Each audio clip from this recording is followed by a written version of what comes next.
शेतकऱ्यांसाठी कर्जमाफीच्या नव्या घोषणा, सरकारी योजना, पिकांचे आजचे बाजारभाव, पीएम किसान, नमो शेतकरी अपडेट्स, त्यासोबतच हवामानाचा लाईव्ह अहवाल आणि ताज्या घडामोडी पाहण्यासाठी व्हिडिओ शेवटपर्यंत पाहत राहा। ई पीक पाहणीसाठी आता सहाय्यकांची मदत 30 ऑक्टोबर पर्यंत 100% प्रक्रिया पूर्ण करण्याचा निर्णय। पीक पाहणी प्रक्रिया यशस्वी करणाऱ्या सहाय्यकांसाठी शासनातर्फे दिला जाणाऱ्या प्रोत्साहनपर मानधनात यंदाच्या खरीप हंगामापासून वाढ करण्यात आली।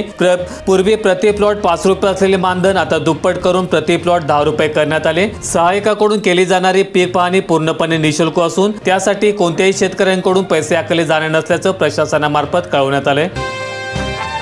पीएम किसानचा 21वा हप्ता सणासुदीत मिळणार का? लाभार्थी शेतकऱ्यांचा सवाल। खर्चासह रब्बीच्या तयारीस मिळेल दिलासा। अहिल्यानगर जिल्ह्यात 24 ते 25 ऑक्टोबरला येलो अलर्ट। उरली सुरली पिके वाचवण्यासाठी ऐन दिवाळीमध्ये शेतकऱ्यांची धावपळ। गेल्या 2 महिन्यांमध्ये अहिल्यानगर जिल्ह्यासह संपूर्ण महाराष्ट्रात पूर परिस्थिती होती। झालेल्या नुकसानीतून वर येत असताना जिल्ह्यामध्ये 24 आणि 25 ऑक्टोबर रोजी पुन्हा एकदा पावसाचा इशारा देण्यात आल्यामुळे शेतकरी वैतागलाय। दरम्यान या इशाऱ्याने शेतकरी सतर्क झाला असून उरली सुरली पिके वाचवण्यासाठी धावपळ करीत आहे।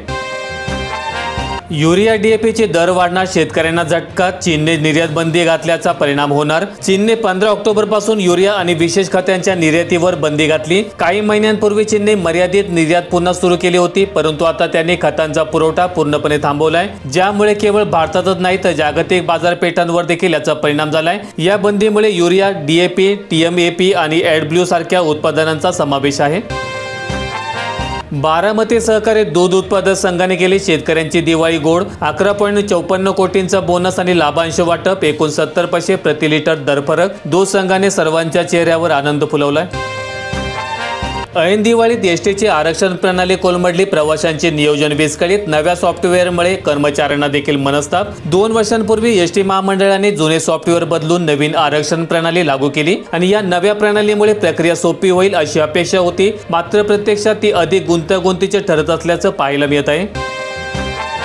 राज्यात केवळ 63 लाख शेतकऱ्यांनाच मदत। राज्यामध्ये 5866 कोटींचा निधी वितरित। लक्ष्मीपूजन नंतर देखील प्रतीक्षा। मुख्यमंत्री देवेंद्र फडणवीस यांनी 31,000 कोटींचं पॅकेज जाहीर केलेलं असताना देखील दिवाळी उलटून गेल्यानंतर अतिवृष्टीग्रस्त 63 लाख शेतकऱ्यांना केवळ 5866 कोटींची मदत मिळाली असून उर्वरित शेतकऱ्यांना मदतीची प्रतीक्षा कायम आहे।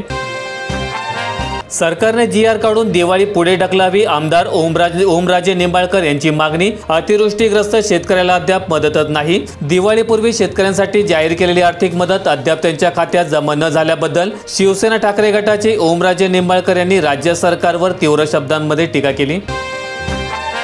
झेंडू उत्पादकांचे निघाले दिवाळी, 5 ते 10 रुपये किलोने विक्री, वाहनाचाही खर्च निघाला नाही। झेंडूच्या फुलांची तोडणी करून वाहनाद्वारे शहरामध्ये विक्रीसाठी आणून रात्रभर रस्त्यावर जागरण करून देखील झेंडूच्या फुलाला म्हणावा तसा भाव मिळाला नसल्यामुळे शेतकऱ्यांना वाहनाद्वारे आणण्याचा खर्च देखील निघाला नाही। जालना जिल्ह्यात 554 गावांना मिळाले पोलीस पाटील, तोंडी आणि लेखी परीक्षेचा निकाल जाहीर, काही गावांचे निकाल राखीव। द्राक्ष उत्पादक ऐन दिवाळीमध्ये संकटात, सूर्यप्रकाशाअभावी काळी गर्भधारणेत अडचण, सलग 6 महिने पावसामुळे आर्थिक गणित कोलमडले। शेतकऱ्यांसाठी खुशखबर, सोलापूर जिल्ह्यातील 4 लाख शेतकऱ्यांना 500 कोटी मिळू लागलेत। नावे अपलोड करण्याचे काम युद्ध पातळीवर सुरू, वाढीव 1 हेक्टरचाही मिळालाय निधी। दिवाळीला सुरुवात झाली असून बुधवारी दिवाळी पाडवा, या पार्श्वभूमीवर सोलापूर जिल्ह्यातील अतिवृष्टी आणि महापुरामुळे बाधित झालेल्या बळीराजाच्या बँक खात्यात मंगळवारी भरपाई जमा होण्यास सुरुवात झाली। 4 लाख बाधित शेतकऱ्यांची नावे शासनाकडे अपलोड झालीत। बुधवारी त्यांच्या खात्यात 500 कोटी रुपयांची भरपाई जमा होण्याची शक्यता वर्तवण्यात येते। नाफेडच्या कांद्यामुळे शेतकऱ्यांचा वांदा, भारतीय बाजार कोसळले, उत्पादक शेतकरी अडचणीत, 8 दिवस कांदा पडून राहणार। शेतकऱ्यांना कर्जमाफी नको, कर्जमुक्ती द्या, पिकाला योग्य भाव आणि दर ठरवण्याचा अधिकार देणे आवश्यक। शेतकऱ्यांचा स्पष्ट आरोप आहे की कर्जमाफी ही फक्त राजकीय घोषणाबाजी असून शेतीच्या मूळ समस्यांना हात घातला जात नाही। दिवाळीलाही मिळाला नाही आनंदाचा शिधा, सरकारच्या चुप्पीने जनतेमध्ये नाराजी, सत्ताधाऱ्यांवर निवडणूक पूर्वीच्या आमिषाचा आरोप। सांगली जिल्ह्यात पाडव्याच्या मुहूर्तावरील हळदीचा सौदा, प्रति क्विंटल 17,800 रुपयांचा भाव मिळालाय। शेतकऱ्यांचा आनंद द्विगुणित। दिवाळी पाडव्याच्या मुहूर्तावर सांगली बाजार समितीत हळदीच्या सौद्यांना विक्रमी प्रतिसाद मिळालाय। उच्च प्रतीच्या हळदीला 17,800 रुपये प्रति क्विंटलचा दर मिळाला असून सर्वसाधारण हळदीला 10,000 रुपयांपर्यंतचा भाव मिळाला। मका दर 2000 रुपयांवर 15 दिवसात 450 रुपयांची घसरण, शेतकऱ्यांचे आर्थिक नियोजन कोलमडले। सन 2025-26 सालासाठी प्रति क्विंटल 2400 रुपये हमीभाव जाहीर केलेला असताना प्रत्यक्षात मात्र शेतकऱ्यांकडून 1900 ते 2000 रुपये दराने मका खरेदी केला जातोय। ऊस हंगामाच्या तयारीला वेग, मराठवाड्यातील ऊसतोड मजूर शिरोळ हातकणंगले तालुक्यामध्ये दाखल। महाराष्ट्राच्या सीमा भागातील साखर कारखान्यांमध्ये चिंतेचे ढग निर्माण झालेत। ऊस टंचाईच्या पार्श्वभूमीवर सीमा भागातील कारखान्यांनी हंगामाची तयारी सुरू केली।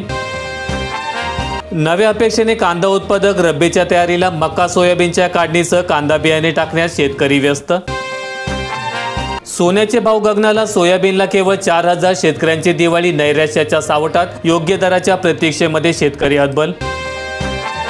ग्रामीण भागात मिनी मंत्रालयाच्या निवडणुकीची धामधूम, शेतकऱ्यांच्या प्रश्नाला बगल। देगलूर तालुक्यात जिल्हा परिषद आणि पंचायत समिती निवडणुकांचे वारे वाहत असून मिनी मंत्रालयावर जाण्यासाठी पक्षाचे पदाधिकारी आणि कार्यकर्ते गुडघ्याला बाशिंग बांधून तयार असले तरी मात्र शेतकऱ्यांचे पीक विमा आणि अतिवृष्टीचे मूळ प्रश्न दुर्लक्षित केले जात आहेत। गुजरातमध्ये शेतकऱ्यांसाठी 947 कोटींचे पॅकेज जाहीर। गुजरात सरकारने 5 जिल्ह्यांमध्ये शेतकऱ्यांना दिवाळी भेट जाहीर केली आहे। सोमवारी त्यांनी 947 कोटी रुपयांचे मदत पॅकेज जाहीर केले। लाडकी बहीण योजनेमुळे साडी बाजार तेजीत, फॅन्सी, पैठण आणि वेस्टर्न साड्यांना महिलांची पसंती। लाडकी बहीण योजनेतून मिळालेल्या निधीमुळे महिलांच्या खरेदीला अक्षरशः उधाण आलंय। पारंपरिक ते आधुनिक फॅन्सी साड्यांची विक्री तब्बल 25% वाढली। लाडक्या बहिणीसाठी गुड न्यूज, ऑक्टोबरचा हप्ता पुढच्या आठवड्यात मिळणार। KYC ला ब्रेक लावलाय। लाडकी बहीण योजनेचा लाभ घेणाऱ्या महिलांसाठी आनंदाची बातमी, लाडक्या बहिणींचा ऑक्टोबरचा हप्ता पुढील आठवड्यात मिळणार आहे। याबाबतची महत्त्वाची अपडेट समोर येते। सोलापूर जिल्ह्यात कृषी यांत्रिकीकरणाला नवीन बळ, 1000 अनुदानित ट्रॅक्टरचे वितरण। 101 नवीन ट्रॅक्टर कृषी मंत्री दत्तात्रय भरणे यांच्या हस्ते शेतकऱ्यांना प्रदान। संकेतस्थळ ठरणार गावाचा आरसा, मुख्यमंत्री समृद्ध पंचायत राज अभियान। अहिल्यानगर जिल्ह्यातील 650 ग्रामपंचायतीचा कारभार आता वेबसाईटवर।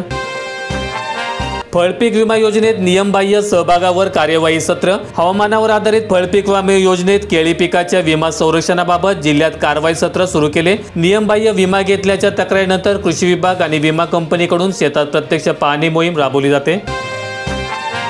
डाळिंबावर तेल्या तर मोसंबीची फळगळ, वातावरण बदलामुळे बागायतदार अडचणीत। 3दा मुदतवाढ देऊन देखील शेतकऱ्यांची विम्याकडे पाठ, अतिवृष्टी झालेल्या नुकसानीसाठी विमा ठरला असता वरदान। महापुरात उद्ध्वस्त झालेल्या धाराशिवच्या शेतकऱ्यांना 101 दुभत्या गायी देणार, प्रताप सरनाईक यांची दिवाळी भेट। महापुरामध्ये शेतकऱ्यांची दुभती जनावरे मृत पावली, अशा शेतकऱ्यांना आता पुन्हा उभं करण्यासाठी प्रताप सरनाईक यांनी मदतीचा हात दिलाय।